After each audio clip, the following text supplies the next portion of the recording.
The plan for the Detroit Lions just became crystal clear, and it's something that we've been talking about on this channel, but Brad Holmes went out and just flat out said it. I mean, he just flat out said it at the NFL owners meetings, and this is one of the things that I love about Brad Holmes and I love about Dan Campbell.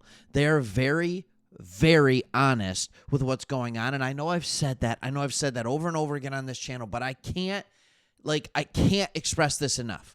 For many of you, you probably know this. Maybe you don't. I don't know. This is our main channel. We started with Sports Talk Detroit over 4 years ago, or right around 4 years ago, and we have had a blast doing it. We have another channel called Sports Talk Extra where we talk about other teams in the NFL, but we make sure they all know that we're Lions fans. All right, we make sure we know, but we do love the NFL. But the reason I'm bringing this up to you is not for you to go over to Sports Talk Extra and subscribe to that channel. You can if you want, but that's not why I'm doing it. Why I'm bringing this up to you is because when you look at a bunch of other teams, you realize that there is a level of transparency, there's a level of honesty that Brad Holmes gives and that Dan Campbell gives that is extremely rare and extremely unique in the NFL. It makes being a fan of the Detroit Lions easier. It makes talking about them on a forum like this so much easier because information is available to you. Yes, sometimes you have to read between the lines like you do with every NFL organization, but oftentimes you don't. And Brad Holmes came out and gave one of those this time. I also think that it becomes very, very beneficial for the players because if they're honest with the media, nobody's honest with the media. Right? If they're honest with the media, then how honest are they being with their own players? I mean, if they care enough about us, the fans, if they care enough about the reporters to tell us what's going on, how much more important is it them to be honest with the players, which is why they enjoy being there so much. So here's what Brad Holmes started by saying at the owners' meeting. He said, I don't know if I was as clear as I could have been at the combine, but I tried to kind of let our fans know that we're not going to be big spenders coming up because of all the things we have coming up in the future, Holmes said in his opening press conference. He went in much more depth, and we are going to absolutely talk about that. We're going to talk about that. But what is all the things of the future that he's talking about? Let's first look at our salary cap and talk about the clarity that we need here. All right, here's our salary cap. We have the fourth most space left. We started the offseason with the sixth most space. We haven't been spending. Why? The question is why. You look at the big players that we're playing this year, or we're paying this year. You got DJ Reader on there. You got St. Brown. You got Frank the Tank. You got Taylor. You got Goff. You know who's not on that list? Sewell. All right? He's around right here, but $10 million. You know who's not on that list for huge money? Hutch. You know who's not on that list for huge money? St. Brown. All these guys are going to get paid. Let's fast forward to 2026. If you look up here, all of a sudden our cap space goes to 26th. 26th, and we only have 33 players on the roster. We need additional cap space in order to keep our team going. And remember, cap space rolls over. We need to protect ourselves for the future. So let's go back to what Brad Holmes was saying.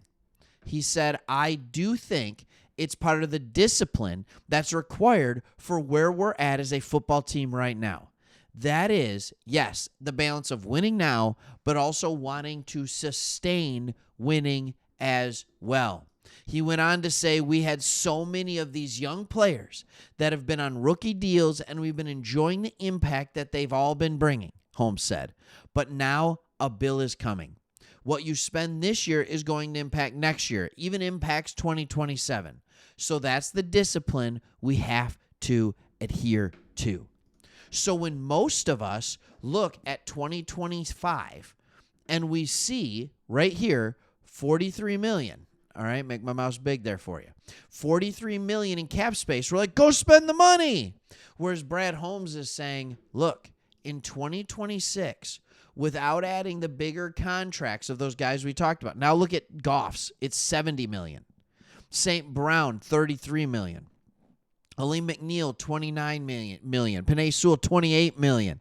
That jumped up. Hello, right? And now you need to also get your fifth-year option on Aiden Hutchinson. You need to start signing these guys. We need that extra $43 million or whatever it might be, probably $30 million by the time the next season starts, to be rolled into this cap space, so we now have $68 million available.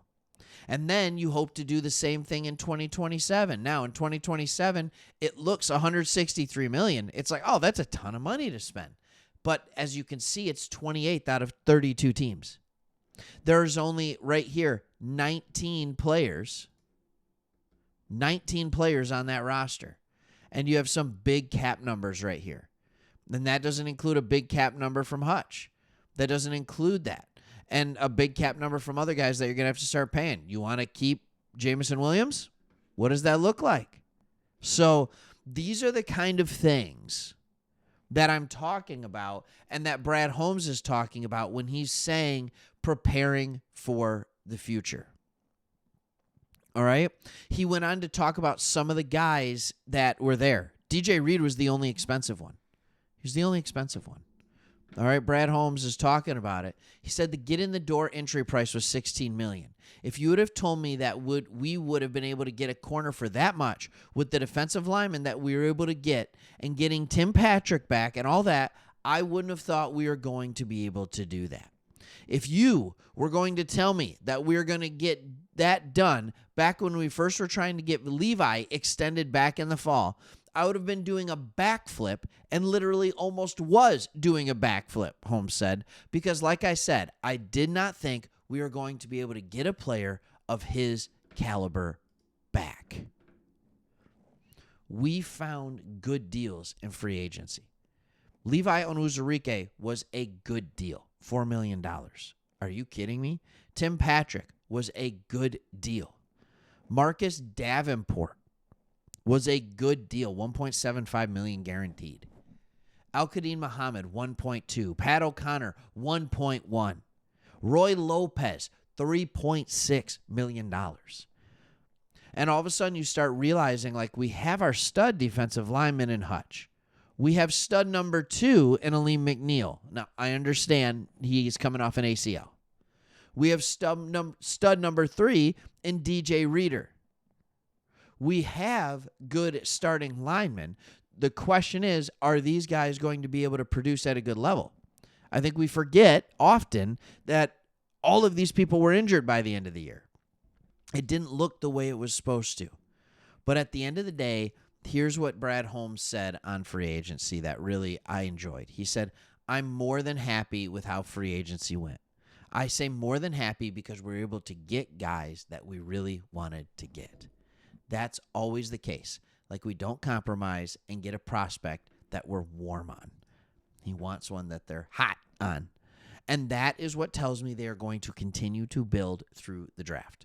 So just yesterday, I did a video talking about losing John Kaminsky and about the possibility of bringing Zadarius Smith back and how would you want to handle it at defensive end. I'm not saying we don't bring Zadarius Smith back. We could, but it's going to be on one of these great rates.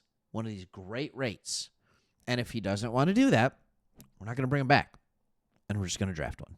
That is the way we're going to do it. You fill the immediate needs. I think Davenport, Al-Qadim Muhammad, those are the kind of guys. Josh Pascal's already there. These are the kind of guys that you fill an immediate need with, and then you play for the future with a good draft pick. That's how they're going to do it on the defensive line. That's how they've done it at every position. The plan is crystal clear. See you on the next one.